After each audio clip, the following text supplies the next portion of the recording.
तो चलिए कल हम लोग पढ़े थे, क्या पढ़े थे जी? कल पढ़े थे सिंपल प्रेजेंट टेंस। क्या पढ़े थे? सिंपल प्रेजेंट टेंस पढ़े थे। क्लियर हो गया था कल का? आज लेके चलेंगे, क्या लेके चलेंगे? Present continuous tense. कौन सा? Present continuous. ठीक है, अब देखिए प्रेजेंट कंटीन्यूअस में जो आएंगे इसको समझना कैसे है। एक तो आप लोग ट्रांसलेट, जो ट्रांसलेशन बनाते हैं, ट्रांसलेट करते हैं हिंदी से इंग्लिश में, उसके हिसाब से क्या जी, उसके हिसाब से तो आप देखेंगे तो जिस हिंदी क्रिया के अंत में निकाले रहा है, रही है, रहे हैं इत्यादि रहे। ठीक है, जैसे मैं खा रहा हूँ, मैं पढ़ा रहा हूँ, वह देख रही है, मैं जा रहा हूँ, ये सारा एक्शन जिसको हम लोग किसके अंतर्गत रखेंगे? Present continuous. लेकिन वही बात जो कल बताए थे कि आप अगर लेकर के चलेंगे रहा है, रही है, तो फिर आप जो है इसको अलग लैंग्वेज में या इंग्लिश टू इंग्लिश कैसे समझेंगे। तो चलिए प्रेजेंट कंटीन्यूअस टेंस के लिए सबसे पहले देखना है कि कुछ पॉइंट को ध्यान में रखेंगे। जैसे नाउ, यानी अभी जो हो रहा है, अभी हो रहा है, वह किसके अंतर्गत आएगा जी? बोलते चलिए, किसके अंतर्गत आएगा? तो प्रेजेंट कंटीन्यूअस के अंतर्गत आएगा। एट प्रेजेंट आप कह सकते हैं वर्तमान में जो हो रहा है, ठीक है, वो भी किसमें? प्रेजेंट। अच्छा, फ्यूचर का कोई फिक्स्ड एक्शन हो, फ्यूचर का फिक्स्ड प्लानिंग या एक्शन, फिक्स्ड प्लानिंग हो, ठीक है, तो उसको किसके अंतर्गत रखेंगे? फ्यूचर का फिक्स्ड प्लानिंग। यानी कि जैसे आप, मैं अगले वर्ष गाड़ी खरीदने जा रहा हूं, तो इसको आप फ्यूचर टेंस के अंतर्गत नहीं रख सकते हैं। किसके अंतर्गत नहीं रख सकते हैं? फ्यूचर टेंस के अंतर्गत नहीं रख सकते हैं। इसके अंतर्गत रखेंगे प्रेजेंट कंटीन्यूअस, क्योंकि प्लान भले, प्लान क्या है? अभी बन गया है, दैट मीन्स कि एक्शन अब क्या हो गया? कंटिन्यू हो गया। और ऐसे स्थिति में हम क्या करेंगे? प्रेजेंट कंटीन्यूअस टेंस में रखेंगे। तो सबसे मूल रूप से अगर हमको ध्यान रखना हो कि प्रेजेंट कंटीन्यूअस टेंस कैसे पहचाने, अभी आपको जस्ट बताए कि ट्रांसलेट अगर कर रहे हैं Hindi to English, Hindi to English अगर ट्रांसलेट करते हैं तो आप देखेंगे क्या? क्रिया के अंत में रहा है, रही है, रहे हैं इत्यादि, ठीक है।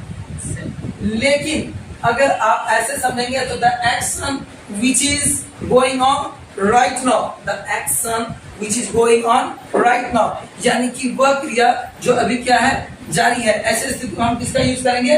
प्रेजेंट कंटीन्यूअस टेंस का, ठीक है। तो क्या बोले? एट प्रेजेंट, वैसा एक्शन जो अभी वर्तमान में हो रहा हो, फ्यूचर का फिक्स प्लानिंग हो, उसके लिए हम यूज करेंगे किसका? प्रेजेंट कंटीन्यूअस टेंस का। अब आते हैं स्ट्रक्चर या फॉर्मेट। देखिए, तो हम लोग जानते ही हैं अफर्मेशन, जब हमारा सेंटेंस जो है वो क्या हो? डिक्लेरेटिव हो या अफर्मेटिव हो। अफर्मेशन में हो, किसमें हो? अफर्मेशन यानी कि अफर्मेटिव वाला, कौन सा? अफर्मेटिव। तो हम इसमें हेल्पिंग वर्ब टू बी का यूज करते हैं। किसका करते हैं? Helping verb to be. To be के अंतर्गत आता है is, am, are. To be के अंतर्गत क्या आएगा? Is, am, are. तो अच्छा बताइए, जो एक्शन को कर रहा है वो तो सब्जेक्ट स्वयं है, सब्जेक्ट है। और हेल्पिंग वर्ब क्या होता है? टू बी, यानी कि इज, एम, आर, ठीक है। इज, एम, आर का यूज करेंगे। साथ में किसका?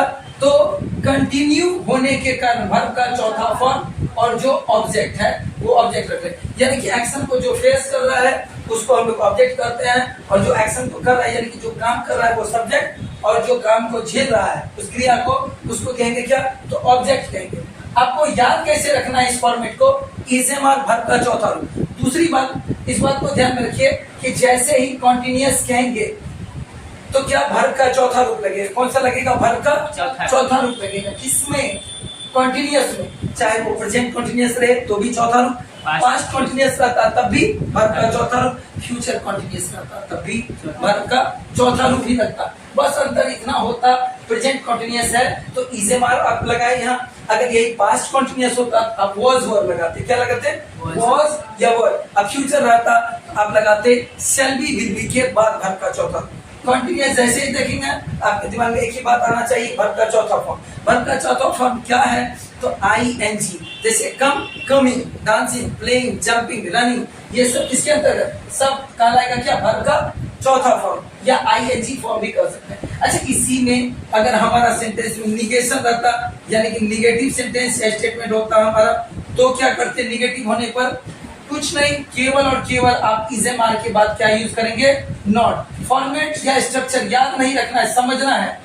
अब देखना प्रेजेंट है तो इज एम आर लगाए, प्रेजेंट होने के कारण लगाए इज एम आर, और कंटिन्यूअस होने के कारण वर्ब का चौथा फॉर्म। और कौन सा एक्शन में हम यूज करते हैं प्रेजेंट कंटिन्यूअस का, जो एक्शन अभी हो रहा हो या फिर फ्यूचर में भी हो रहा हो, होने की संभावना हो या फिर हो रहा हो, लेकिन उसका प्लानिंग क्या अभी बन गया हो, प्रेजेंट में बन गया हो, तो हम यूज करते हैं उसका। जैसे प्रधानमंत्री जी कल पूर्णिया आ रहे हैं, ठीक है, the prime minister is coming Purnia tomorrow, ठीक है। तो आपने यहाँ क्या तो प्रधानमंत्री का जो आने का प्रोग्राम होगा वो तो प्लान पहले बन गया होगा, ठीक है। तो इसलिए ऐसे सेंटेंस या स्टेटमेंट को हम प्रेजेंट कॉन्टिन्यूअस टेंस में रखेंगे। निगेटिव होने पर क्या बताइए आपको, नॉट का यूज करेंगे, ठीक है। इस दोनों के लिए एक एग्जांपल देख लेते हैं पहले। सबसे पहले जैसे मैं आपको इंग्लिश पढ़ा रहा हूं तो I am teaching you, I am teaching you English, ठीक है। अब देखिए सब्जेक्ट हो गया आई, हेल्पिंग वर्ब आई के साथ एम यूज करते हैं, yes, और वर्ब का चौथा रूप हो गया आपको टीचिंग, ठीक है। और ये ऑब्जेक्ट, ऑब्जेक्ट में भी आपको एक जब चैप्टर पढ़ाएंगे सब्जेक्ट ऑब्जेक्ट के बारे में, तो वहां बताएंगे सब्जेक्ट और सॉरी ऑब्जेक्ट जो है वो डायरेक्ट ऑब्जेक्ट होता है, ठीक है, और इनडायरेक्ट ऑब्जेक्ट होता है, ठीक है। ये दो प्रकार का होता है। फिलहाल आप जानिए ये ऑब्जेक्ट है, ठीक है। अब आते हैं इसी में अगर निगेटिव रहता तो हम एक एग्जांपल और ले लेते हैं, I am not teaching Urdu, I am not teaching Urdu, मैं उर्दू नहीं पढ़ा रहा हूं, ठीक है। तो यहाँ क्या था, निगेशन था, इसलिए हमने क्या किया, हेल्पिंग वर्ब के बाद केवल और केवल आपको क्या यूज करना है, नॉट का, ठीक है। और इसी प्रकार अगर आप इंट्रोगेटिव का यूज करते हैं, इंट्रोगेटिव आपका स्टेटमेंट या फिर आप अगर वो स्टेटमेंट हमारा तो इंटेरोगेटिव बना। इंट्रोगेटिव में क्या करेंगे, इंट्रोगेटिव में आप करते हैं कि दो प्रकार का, कल ही बताए थे आपको इंट्रोगेटिव में कितने प्रकार का, तो दो प्रकार का। पहला होता है यस नो क्वेश्चन, कौन सा, यस नो, जिसका आंसर आप यस या नो में दे सकते हैं, उसको क्या कहेंगे, यस नो क्वेश्चन कहेंगे। Y for yes and for no. Yes no question में आप यही बात याद रखिए कि जो हेल्पिंग वर्ब है उसको क्या करना है, केवल आगे रख देना है। अच्छा, हेल्पिंग वर्ब कौन सा था, प्रेजेंट कंटीन्यूअस टेंस में यूज हो रहा था इज एम आर, कौन सा यूज हो रहा था, इज एम आर। तो आप क्या करेंगे, इज एम आर को ही सबसे पहले यूज करेंगे, according to subject is am या आर लगाएंगे। बचा क्या, तो जो जो रेस्ट है सारा कुछ देखिए सब्जेक्ट यूज होता ही है। उसके बाद आप अगर जरूरत पड़ जाए तो नॉट का यूज कर सकते हैं, ठीक है, क्योंकि अगर इंट्रोगेटिव में निगेटिव वाला हो, इंट्रोगेटिव निगेटिव सेंटेंस तो आप यूज करेंगे वर्ब का चौथा रूप और ऑब्जेक्ट का यूज करेंगे, ठीक है। और लास्ट में आपको इंट्रोगेटिव मार्क दे देना है, ठीक है। जैसे क्या मैं आपको इंग्लिश पढ़ा रहा हूँ या अंग्रेजी पढ़ा रहा हूँ, तो मैं और मैं का होता है आई, आई के साथ क्या यूज करते हैं, एम, तो एम को सबसे पहले आप रखेंगे एम आई, उसके बाद क्या जी, teaching, am I teaching you क्या English, am I teaching you English, क्या मैं आपको इंग्लिश पढ़ा रहा हूं। हेल्पिंग वर्ब, सब्जेक्ट, वर्ब का चौथा फॉर्म और फिर ऑब्जेक्ट, इसमें डायरेक्ट ऑब्जेक्ट और इनडायरेक्ट ऑब्जेक्ट। चल इसी में ऐसा क्वेश्चन जिसको हम लोग यस नो में जिसका आंसर नहीं कर सकते हैं उसको क्या करते हैं, WH करते हैं, क्या करते हैं, WH। जैसे मैं आपको क्या पढ़ा रहा हूं, अब इसका आंसर आप जो है यस या नो में नहीं दे सकते हैं, ठीक है। तो अब आप क्या का इंग्लिश क्या होता है जी WH वर्ड में, तो व्हाट, ठीक है, am what am I teaching you, what am I teaching you, what am I teaching you, मैं आपको क्या पढ़ा रहा हूं। अब इसका मतलब क्या हुआ कि आप जिस क्वेश्चन का आंसर यस नो में नहीं दे सकते हैं, इस ऐसे सेंटेंस में आप सबसे पहले WH वर्ड का यूज करेंगे।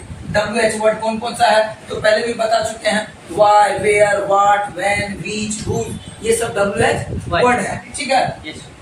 चलिए, उम्मीद करते हैं प्रेजेंट कंटीन्यूअस टेंस आपको समझ में आया होगा। कल जो है फिर हम लोग जो नेक्स्ट क्लास करेंगे उसमें प्रेजेंट परफेक्ट कंटीन्यूअस टेंस को देखेंगे, उसका रिवीजन कर लेंगे। इस प्रकार 5 से 6 क्लास में कोशिश करेंगे आपको कि टेंस जो है क्लियर करवा दिया जाए। Thank you.